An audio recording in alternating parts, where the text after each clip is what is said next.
Ladies and gentlemen, our commencement speaker, Dr. Tim Cook. Thank you. Hello, GW. Thank you very much, President Knapp, for that kind intro, Alex. Trustees, faculty and deans of the university, my fellow honorees, and especially you, the class of 2015, yes.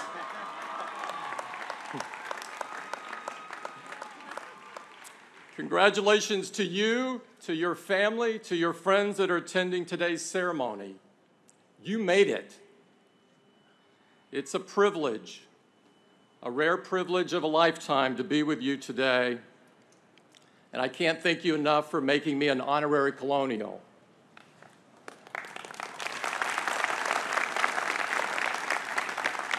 Before I begin today, they asked me to make a standard announcement. You've heard this before, about silencing your phones. So those of you with an iPhone, just place it in silent mode. If you don't have an iPhone, please pass it to the center aisle. Apple has a world-class recycling program.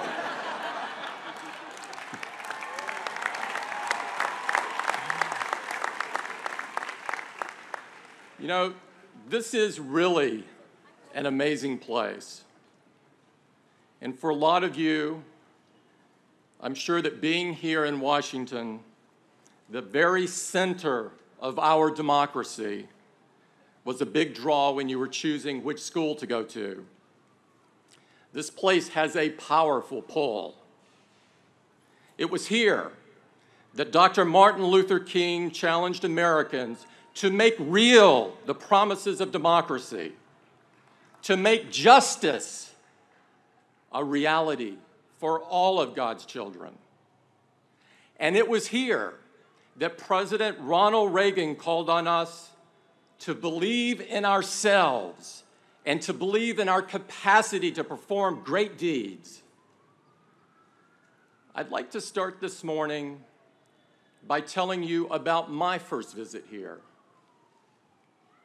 In the summer of 1977, yes, I'm a little old, I was 16 years old and living in Robertsdale, the small town in southern Alabama that I grew up in.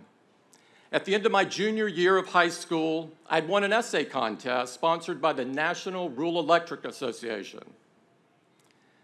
I can't remember what that essay was about, but what I do remember very clearly is writing it by hand, draft after draft after draft. Typewriters were very expensive and my family could not afford one. I was one of two kids from Baldwin County that was chosen to go to Washington along with hundreds of other kids across the country. Before we left, the Alabama delegation took a trip to our state capital in Montgomery for a meeting with the governor. The governor's name was George C. Wallace. The same George Wallace who in 1963 stood in the schoolhouse door at the University of Alabama to block African Americans from enrolling. Wallace embraced the evils of segregation. He pitted whites against blacks, the South against the North, the working class against the so-called elites. Meeting my governor was not an honor for me. My heroes in life were Dr. Martin Luther King and Robert F. Kennedy, who had fought against the very things that Wallace stood for. Keep in mind that when I grew up in a place where King and Kennedy were not exactly held in high esteem. When I was a kid, the South was still coming to grips with its history. My textbooks even said the Civil War was about states' rights. they barely mention slavery.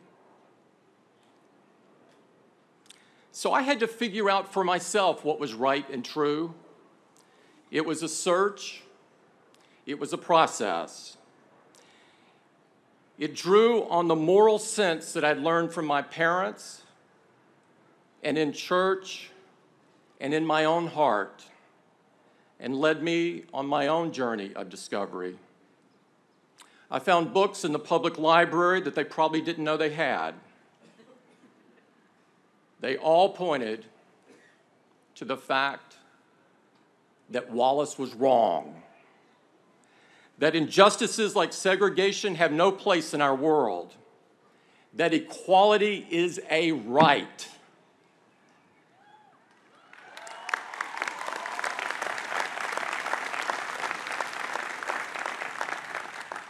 As I said, I was only 16 when I met Governor Wallace, so I shook his hand, as we were expected to do. But shaking his hand felt like a betrayal of my own beliefs. It felt wrong, like I was selling a piece of my soul. From Montgomery, we flew to Washington. It was the first time I'd ever been on an airplane. In fact, it was the first time I'd ever traveled out of the South. On June 15th, 1977, I was one of 900 high schoolers greeted by the new president, President Jimmy Carter, on the south lawn of the White House, right there on the other side of the ellipse. I was one of the lucky ones who got to shake his hand. Carter saw Baldwin County on my name tag that day and stopped to speak with me. He wanted to know how people were doing after the rash of storms that had struck Alabama that year. Carter was kind and compassionate. He held the most powerful job in the world, but he had not sacrificed any of his humanity. I felt proud that he was president, and I felt proud that he was from the South. In the space of a week, I'd come face to face with two men who had guaranteed themselves a place in history. They came from the same region. They were from the same political party. They were both governors of adjoining states. But they looked at the world in very different ways. It was clear to me that one was right and one was wrong. Wallace had built his political career by exploiting divisions between us. Carter's message, on the other hand, was that we are all bound together, every one of us. Each had made a journey that led them to the values that they lived by, but it wasn't just about their experiences or their circumstances. It had to come from within. My own journey in life was just beginning. I hadn't even applied for college yet at that point. For you graduates, the process of discovering yourself, of inventing yourself, of reinventing yourself is about to begin in earnest. It's about finding your values and committing to live by them. You have to find your North Star. And that means choices. Some are easy. Some are hard. And some will make you question everything. 20 years after my visit to Washington, I met someone who made me question everything, who upended all of my assumptions in the very best way. That was Steve Jobs.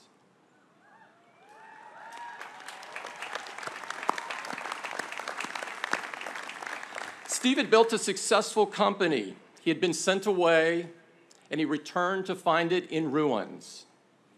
He didn't know it at the time, but he was about to dedicate the rest of his life to rescuing it and leading it to heights greater than anyone could ever imagine.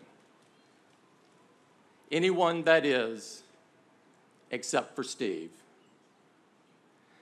Most people have forgotten, but in 1997 and early 1998, Apple had been adrift for years, rudderless. But Steve thought Apple could be great again, and he wanted to know if I'd like to help. His vision for Apple was a company that turned powerful technology into tools that were easy to use, tools that would help people realize their dreams and change the world for the better. I had studied to be an engineer and earned an MBA. I was trained to be pragmatic, a problem solver. Now I found myself sitting before and listening to this very animated 40-something guy with visions of changing the world. It was not what I had expected. You see, when it came to my career in 1998, I was also adrift, rudderless. I knew who I was in my personal life, and I kept my eye on my North Star, my responsibility to do good for someone else other than myself. But at work, well, I always figured that work was work. Values had their place, and yes, there were things that I wanted to change about the world, but I thought I'd have to do that on my own time, not in the office. Steve didn't see it that way. He was an idealist. And in that way, he reminded me of how I felt as a teenager. In that first meeting, he convinced me that if we worked hard and made great products, we too could help change the world. And to my surprise, I was hooked. I took the job and changed my life. It's been 17 years, and I have never once looked back. At Apple, we believe the work should be more than just about improving your own self. It's about improving the lives of others as well. Our products do amazing things, and just as Steve envisioned, they empower people all over the world. People who are blind and need information read to them because they can't see the screen. People for whom technology is a lifeline because they're isolated by distance or disability. People who witness injustice and want to expose it. And now they can because they have a camera in their pocket all the time.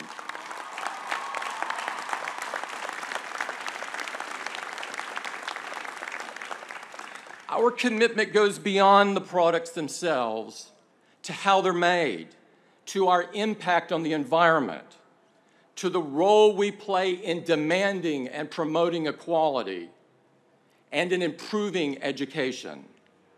We believe that a company that has values and acts on them can really change the world. And an individual can too. That can be you. That must be you. Graduates, your values matter. They are your North Star. And work takes on new meaning when you feel you're pointed in the right direction. Otherwise, it's just a job. And life is too short for that. We need the best and brightest of your generation to lead in government and in business, in the science and in the arts, in journalism and in academia.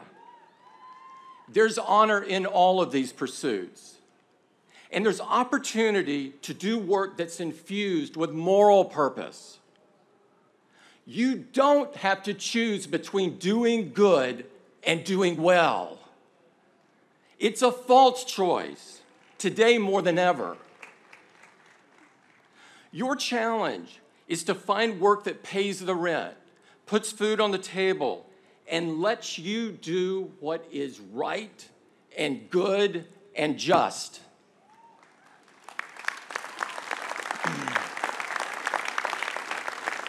So find your North Star. Let it guide you in life and work and in your life's work. Now, I suspect some of you aren't buying this. I won't take it personally. It's no surprise that people are skeptical, especially here in Washington, where these days you've got plenty of reason to be. And a healthy amount of skepticism is fine.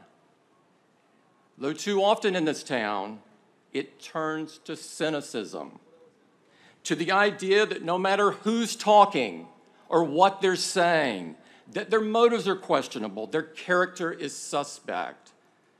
And if you search hard enough, you can prove that they're lying. Maybe that's just the world we live in. But graduates, this is your world to change. As I said, I'm a proud son of the South. It's my home, and I'll always love it. But for the last 17 years, I've built a life in Silicon Valley. It's a special place, the kind of place where there's no problem that can't be solved. No matter how difficult or complex, that's part of its essential quality, a very sincere sort of optimism. Back in the 90s, Apple ran an advertising campaign we called Think Different. It was pretty simple. Every ad was a photograph of one of our heroes, people who had the audacity to challenge and change the way we all live. People like Gandhi and Jackie Robinson, Martha Graham and Albert Einstein, Amelia Earhart and Miles Davis. These people still inspire us. They remind us to live by our deepest values and reach for our highest aspirations. They make us believe that anything is possible. A friend of mine at Apple likes to say the best way to solve a problem is to walk into a room full of Apple engineers and proclaim, "This is impossible." I can tell you, they will not accept that, and neither should you. So that's the one thing I'd like to bring to you all the way from Cupertino, California. The idea that great progress is possible, whatever line of work you choose.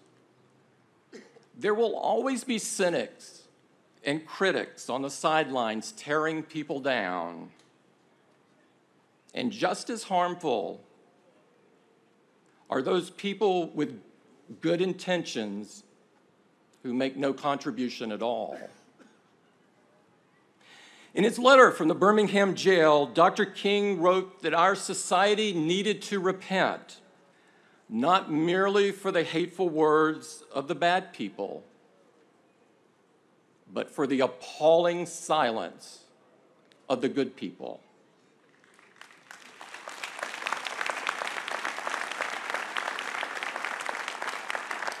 The sidelines are not where you want to live your life. The world needs you in the arena. There are problems that need to be solved, injustices that need to be ended, people that are still being persecuted, diseases still in need of cure. No matter what you do next, the world needs your energy, your passion, your impatience with progress.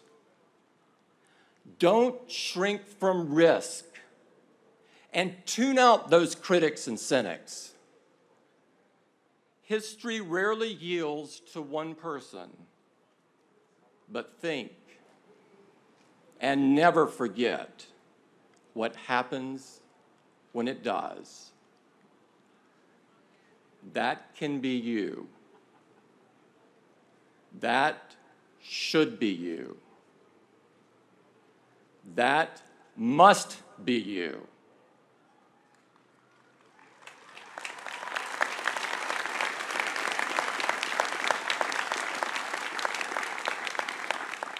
Congratulations, class of 2015. I'd like to take one photo of you, because this is the best view in the world.